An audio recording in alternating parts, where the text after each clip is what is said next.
So I was thinking about the "You Can't Hurry Love" rhythm is being compound time. It's incredibly fast compound time. So the only way you can really understand that is by slowing it down.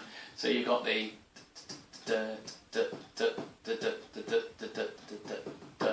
right.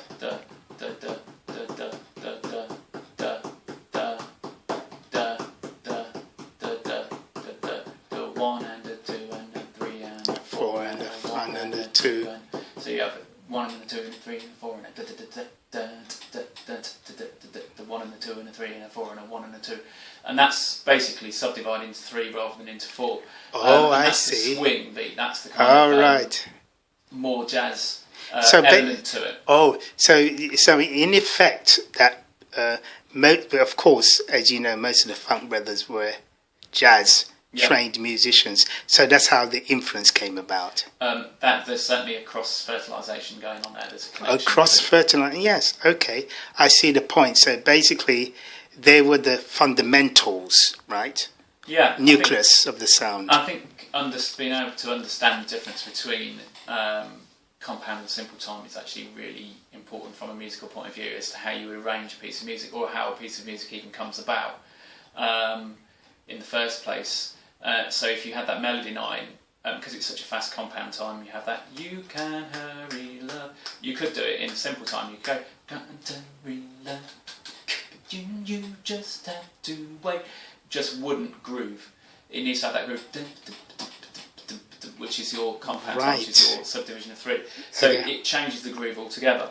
Okay. And that's not to say you can't have a good groove in simple time, but for that particular piece, it's something to me that was noticeable as I was just sort of listening to it more carefully.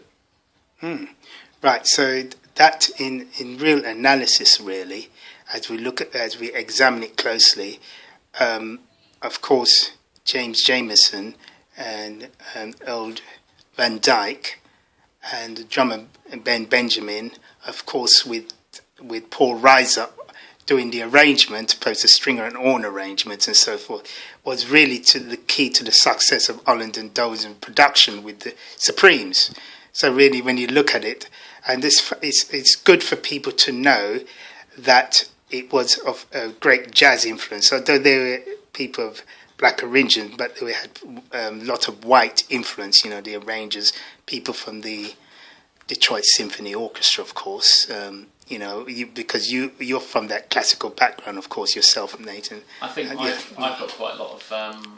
I have classical background, but I think music that I've enjoyed listening to over the years has often been jazz music, because where the music is stretches really the limits of technicalities of playing.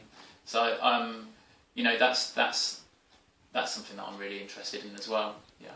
Okay, thank you very much. Yeah, we were just talking a moment ago, Kevin and I, about the spiritual aspects of music. I think within every human being there's a desire to express, and it's in our spiritual DNA. We all can relate to music. This type of music does express something that goes very deep, very emotional thing, and it moves people on the receiving end. But part of that is to do with, I believe, where music comes from in the first place, which is heaven itself. Because I think what you need to understand is before even the world was created, there was music. It talks about the angelic creation.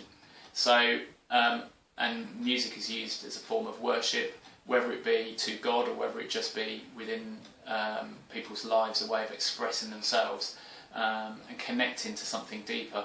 So there's a real spiritual motivation that's there, and you can't separate that from the music, whatever your beliefs in God are or of the spiritual realm are.